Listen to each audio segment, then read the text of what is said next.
All right, welcome everyone. Today is Wednesday, March 13th, 2024, and this is the SIG Cloud Provider office hours. SIG Cloud Provider is a sub-project of Kubernetes SIGs, and as such, we follow their meeting guidelines. Although there's only two of us today, so we probably don't have to get too deep into this. There's nothing really on the agenda, but Richard came to our meeting today to talk about involvement and how to get involved. And so I thought it was a good opportunity to have a discussion about, what does it mean for a new member to come to a SIG Cloud Provider? What kind of things do we do? Those kind of things. So I guess maybe I might start off with a question to you, Richard. You were saying you've been working on Kubernetes for about a year now, getting more interested. Did you see something in the description of SIG Cloud Provider that looked interesting, or what parts were curious about to you?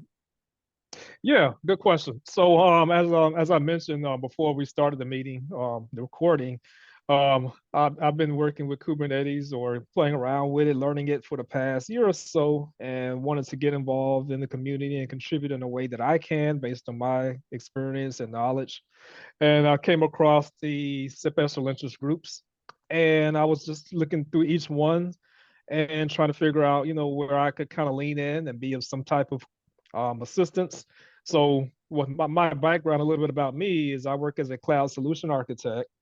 I previously worked at Microsoft as a CSA, and I focused primarily around Azure, helping customers build, deploy solutions in Azure, doing design and implementation, et cetera. So, and focus, my passion area is Kubernetes Cloud Native. So I've been digging into that. And so I'm not a developer, like I said, I'm an architect. So whatever contribution I can make based on my experience, I've been trying to find a way to do that. And so I saw the different special interest groups, and I saw the cloud provider and special interest groups. So I thought maybe that was something, a place where I can be of some help, having previously worked at a cloud provider. And so that's kind of what led me to this particular group. Yeah, that's really cool. And like it's like fun to hear about your background for me too, because I just love like meeting new people in the community and kind of learning where people are coming from and everything. So Gotcha. I think SIG Cloud Provider is like it's a challenging SIG for people to approach, because like oftentimes I think people have one expectation of what we might do, and then when you Hmm. start to look at what we actually do, it doesn't quite meet the expectations. So the SIG Cloud Provider was formed many releases ago. I think we were counting back in like, this is pre 1.10 Kubernetes. There's always been code in Kubernetes that was like useful to interact with the underlying cloud. So I think the oldest one of these is like a node termination signal, right? So like if a cloud provider is about to delete an instance, Hmm. we want to be able to know that that instance is being deleted. And so one of the types of interactions that we look at is like what we call node termination. Another really big one was like service objects, right? There's a load balancer type service object. Hmm. And in some clouds, when you make a service, it actually creates like an elastic load balancer for you in the cloud and everything, right? So Hmm. that requires like a special interaction with the cloud and between Kubernetes, to make it happen. So Right. we tend to really look closely at these components called cloud controller managers, Hmm. and it's a component that runs. You can run it in the cluster or out of the cluster, but what it does is it handles these interactions between Kubernetes and the underlying infrastructure. So a lot of our day-to-day tasks are around like debugging and triaging issues that are coming up with the cloud providers. Hmm. And really, we're specifically concerned about kind of the neutral interface that all cloud providers can use. There's an API that every cloud provider can use. And so we're Hmm. in the process of kind of extracting provider specific code from Kubernetes core right now, and we're moving it into like external controllers basically. I So see. different project teams kind of control those or own those controllers, and they're Hmm. deployed outside of, like a user would have to deploy these when they're deploying Kubernetes. Hmm. So they tend to be linked to different cloud providers. So there's like a cloud provider Azure, cloud provider AWS, cloud provider Google. um I think like given what you've said, like the architecting side of things, I think there's probably less work to be done in Okay. SIG Cloud Provider. Because a lot of what we're looking at this point is kind of the extraction of code from Kubernetes and the Hmm. creation of these external providers. And then we're also looking at trying to create like a testing infrastructure for this, Hmm. and trying to coordinate some of the problems that are coming up as we extract these things. Um, but in general, given what you've been saying, I would wonder too, have you tried going to SIG cluster lifecycle or SIG architecture meetings? Because No, I haven't. those might also be SIGs you'd be interested in, because Okay. SIG architecture, obviously they focus on the architecture of Kubernetes, and Ah, that might really speak to like if you're into like design and topology and those kind of things. I think they do a lot of discussion around that and okay. the effects of what happens. And then SIG cluster lifecycle is a place where there's a lot of discussion around um, the life cycle of how nodes come into the system, how they exist, how they're removed, how they're replaced, how Hmm. upgrades happen, those kind of things. So that Okay. that might also be another interesting area given the Okay. background you've been talking about. So SIG architecture and cluster life cycles. Is that, Yeah, SIG cluster oh, lifecycle. Yeah. okay. Yeah, I'll check those out. So it Hey, sounds like, so with this particular SIG, are you looking to I heard you mention about externalizing the cloud controller. So I guess maybe standardizing it. Is that kind of what that's about? Maybe. in some ways, yeah. So Okay. we like back in, I think it was 1.11, there was a KEP that was created that described how we would extract the cloud controllers from the core of Kubernetes. And Hmm. that really defined this neutral interface, right? Like that defined how we're going to do Ah, this. So right. we've already defined the process for it. And we're actually in the middle of extracting them from the Kubernetes core. So, like, I think in Hmm. 1.30, I think we'll be down to one or two left in the core. And then we're Hmm. hoping that in the next few releases, we'll kind of complete this long running KEP, and we will have extracted them all. So, like, we've already designed the interfaces around that. There's been a lot of motion in terms of removing the code and everything. So, at this point, what we're really focusing on are some of the problems that are coming up with as we extract these things. Yeah. There are interactions that are happening that we didn't know about before because we didn't Yeah. test for these things. So now that we're Yeah. seeing them, we're trying to react to those and make it better and everything. And this is part of what I was saying about in the future, we'd like to improve our testing and everything, to help Hmm. make this better for everyone. Yeah. So When you talk about that, it's what it reminds me of is the work that was done early on with OCI, with with container runtime and extracting that and making it a standard that others can use so that you can have I guess, an agnostic process for interacting with Kubernetes, building containers and images. So is that similar? So is that in some ways, yeah, I think I would okay? probably put it closer to like CNI and CNI? CSI and Okay. yeah, Okay. those type of All right. things. But it is very similar, right? Like in the core of Kubernetes, these cloud controllers used to be like, they were embedded in the code, right? And Hmm. in extracting them to be externally running controllers, we had to define an interface that could happen, through the normal Kubernetes objects, right? Because these Right. things aren't talking to each other directly in the code anymore. So, Yeah. but in a way, like an OCI standard, it's like, yeah, we wanted to write a standard where someone could have a Kubernetes, they could Hmm. write their cloud controller manager for it, and then no special code would have to go into the Kubernetes controllers. They could just turn the flag on, and now it would Right. recognize their external cloud controller. Gotcha. Gotcha. Okay. And hey, Walter, Richard came to the SIG today because he was curious and is getting deeper into Kubernetes and wanted to kind of like hear what we were about and everything. And yeah, so I was just Yeah, kind of going through the backstory here. yeah, I was listening. I mean, as someone who was around for all of that, it's interesting to hear the perspective. But I mean, I would agree with everything Elmico said. There are also some hidden things that may be less obvious that have also gone on. I mean, one interesting thing, Richard, are you familiar with Go? I've heard about it and I know what it is, but I don't know how to write and go. So all of Kubernetes. Well, I mean, the joke among the older developers is it's all written in. It's mostly just written written in shell, piecing other things together. But Mhm. ignoring that joke, most of actual Kubernetes is written in Go. Right.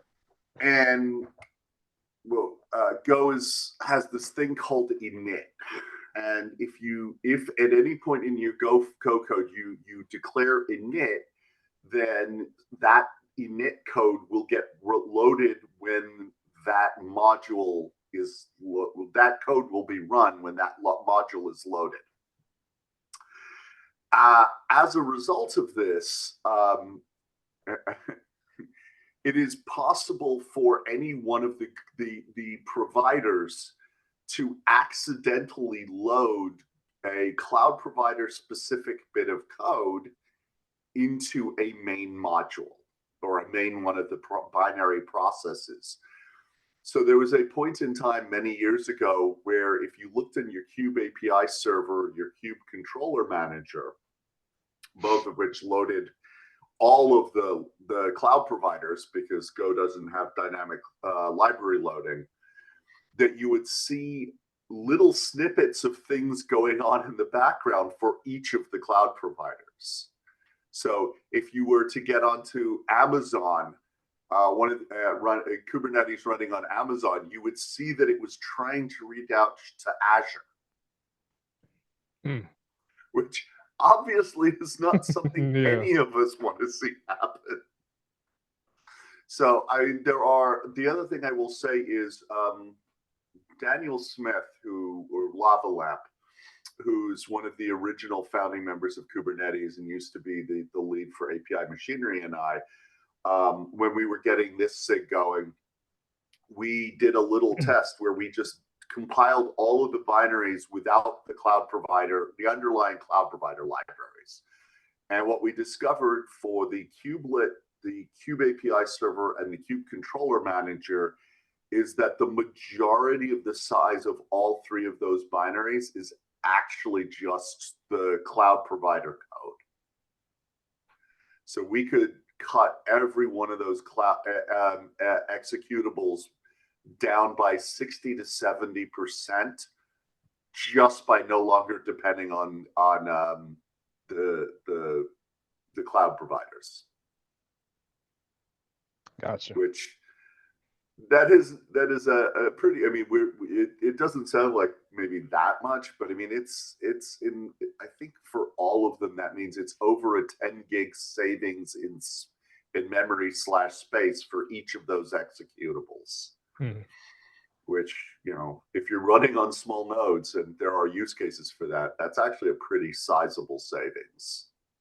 Yeah, I was going to say, like, Yeah. given how popular like the Edge Kubernetes story has become in the last couple of years, like those savings are huge, right? Because, you know, one of the use cases that we see at Red Hat, and I'm sure other people see it too, is like factory automation, right? People want to use Kubernetes to control like factories and to automate things that are happening in their factories. And so what they're doing is they have like they'll have like a control plane running somewhere in the factory, and then like devices throughout the factory become nodes. And so they can have a very easy way to transfer information back and forth. And yeah, being able to save 10 or 20 megs on something that's going to be, or gigs, yeah, 10 gigs on something that's going to be put into like, you know, flash memory or something like that. Like, right. Like, yeah, it's huge. Yeah.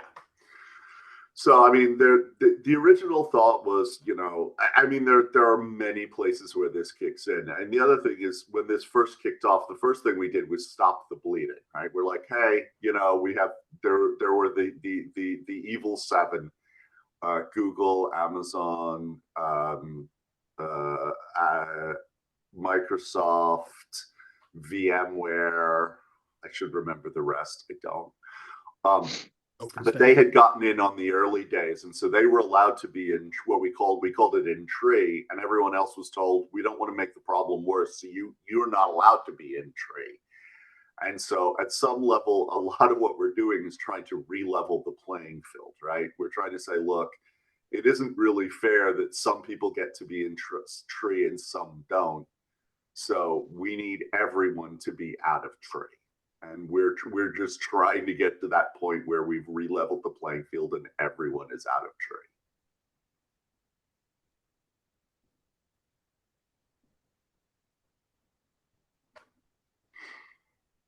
Yeah, and we're almost there too. So We're almost there. it'll be 3 interesting years, to see.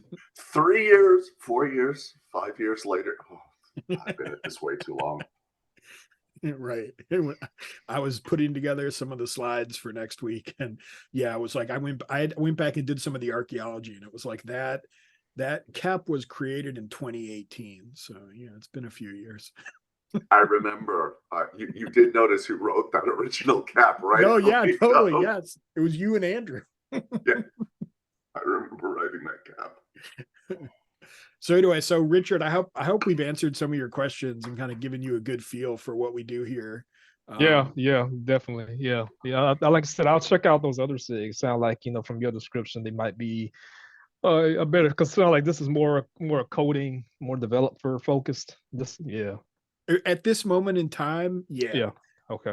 But I like, to me, the Kubernetes community at large is kind of like a buffet, right? It's like, well, Yeah. just check out the next stop on the buffet. Maybe you'll like something there, Yeah. Yeah. Yeah, totally. So what are you looking for, Richard? Yeah, as I was telling Emiko, is that yeah, I was looking for ways to kind of get involved in the Kubernetes community as far as contribution. I'm not a developer, I'm an architect by trade, cloud architect. So looking for ways to contribute based on my skill set. I don't know if it could be documentation or things of that nature. So he mentioned the two SIGs that might be a better fit, the architect and the cluster lifecycle. So I'm going to check those out. So there's also ContribX, which has an interesting value in that one, helping people like you is part of the goal of ContribX, okay. Right? It's anyone who's new to Kubernetes and is looking to work out how to help. That's what they do. So, I mean, I would suggest go to ContribX just because. Oh, and who are they, ContribX?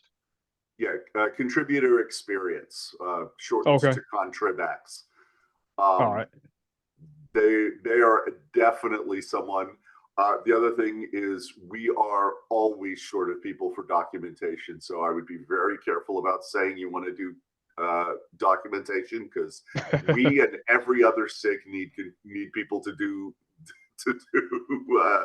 documentation. So everyone's going to be like, yeah, here's a very large pile of work we'd love your help with. Gotcha.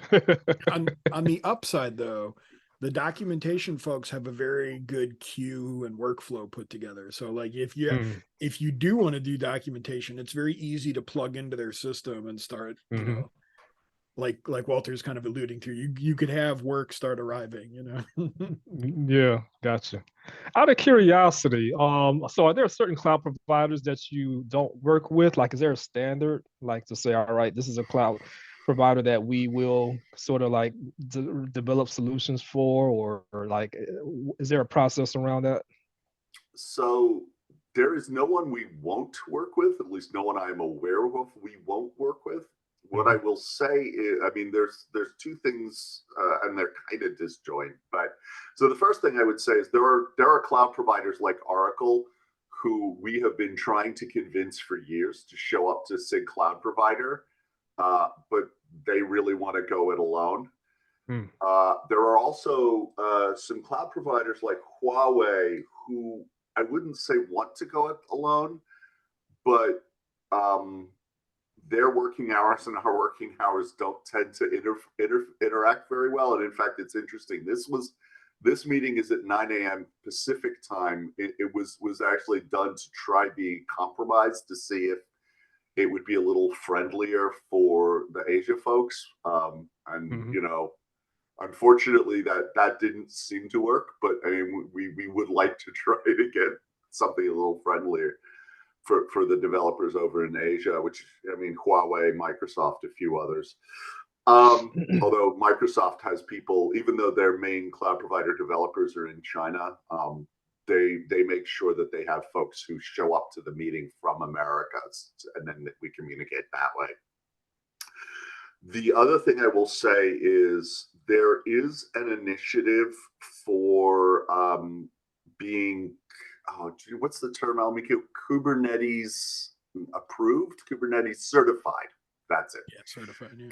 There Okay. are a suite of tests that are maintained by SIG Architecture. Well, actually, it's maintained by a company in Australia at the behest of SIG Architecture, but let's not nitpick. That are used, and every time a new release comes out, the set of tests has usually been extended slightly. And so if you want to say, for instance, the newest version's 129, my cloud provider is 129 Kubernetes, compliant, whatever, then there is a there's a suite of tests that you can run, and you take that, you pack it, you run the result, you run it directly, you package up the results, you send it to SIG Architecture. They will look at it, and if everything is passed, you can now claim to be fully Kubernetes compliant at 129. Okay. And so anyone can do this, but the tests do have to pass for you to put the Kubernetes logo on your product. Gotcha.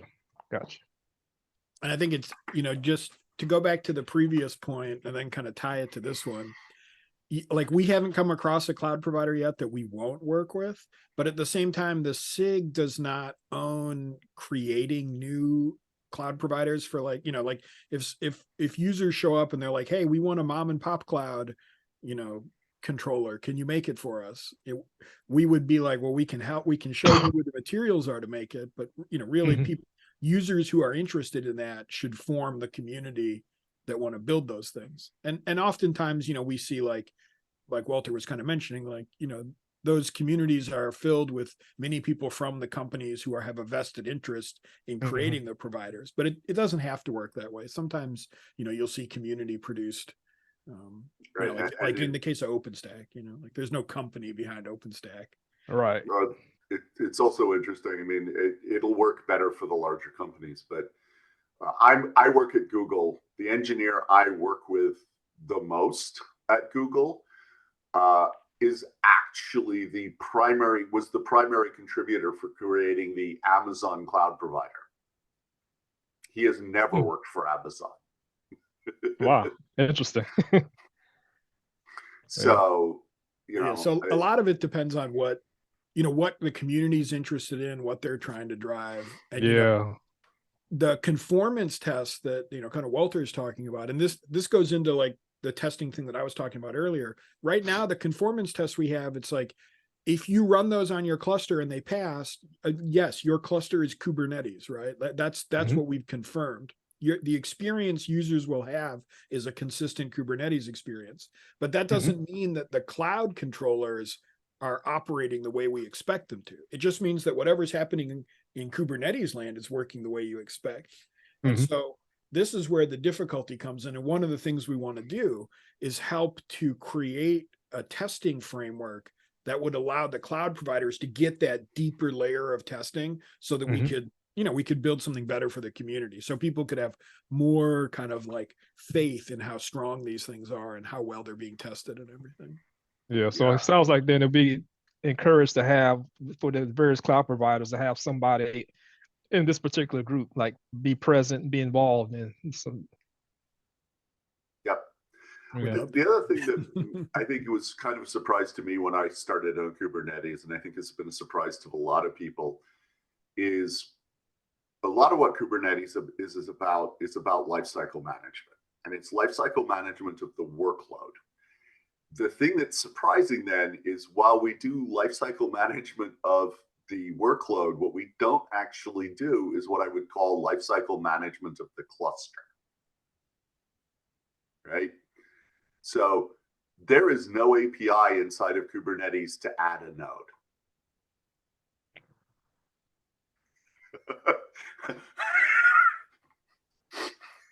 Right? There's no API for creating a cluster. There's no standard API for creating a cluster. There's no standard API for creating a node for all of these things, right? There isn't even a cluster object unless you install cluster API. Right. I mean, there are things like cluster API, which is on the periphery of Kubernetes and is pretty standard for many people who work on Kubernetes. But it's it is actually outside of Kubernetes. So It's an inside extension API. Kubernetes, yeah, Yeah. it's an extension API. Inside Kubernetes, there is no concept of a cluster. And while we have a node object, you can't use it to create a new node. You can just use it to query an existing node. That makes sense. Yeah. We've had people ask for that kind of stuff though, where they say, hey, when I delete a node object, I want the underlying infrastructure to be deleted as well. And it's like, that's a really tough conversation to have from just a Kubernetes perspective for exactly some of the reasons like Walter's talking about. Yeah. Yeah. Yeah. Yeah. Cool. All right. Yeah, well, thanks a lot. So, like I said, yeah, I appreciate the conversation. So I'm going to definitely check out those other groups. Sound like those would be better fits for me. But yeah, Right. but I did enjoy the conversation though. You're always welcome to come back and contribute later if you like. Yeah. Totally. Yeah, Yeah. absolutely. And yeah, happy to have the conversation. That's why I wanted to record it, because this conversation happens like semi-regularly. We have new people come into the community. They're curious about things. And so I think the journey that you're on right now, many other people are making that journey as well. And I think you're doing the right thing. You're going to the SIGs, you're asking questions, you're trying to figure out like, hey, what sounds interesting to me? What do I want to get involved with? So I wish you luck, Richard. I hope like your quest continues to be good, Yeah, and especially for people who are non-developers too, because when you think about open source and contributing, it's always the first thought is coding. Like, okay, but if you're not a developer, like what can you do outside of that? So that's also the other struggle too, as well. Yeah, absolutely. And in my opinion, I think that's where, coming from a background like you come from, where you've actually worked with the clouds, you have experience with these things, and then you layer in Kubernetes experience on top of it. And it's like, yeah, you don't have to be a coder. When you're using this stuff and you can look and say, hey, I read this article and it doesn't really work like that in the cluster. It's like, well, you just learned something. And now you just have to figure out, how do I share this with the community to let them know maybe these instructions are wrong, or maybe this process is not correct or something. And it's like, as a community, we want to open our arms and welcome more people in like that, because like we appreciate, what you're doing and what you're looking at. So yeah, like I said, I wish you luck, and I hope it continues to go well for you. Yeah, appreciate it. Thanks a lot. Yeah. All right. All right. Take care, guys. Take care. All right. Later. I don't know if you had anything. Oh, okay.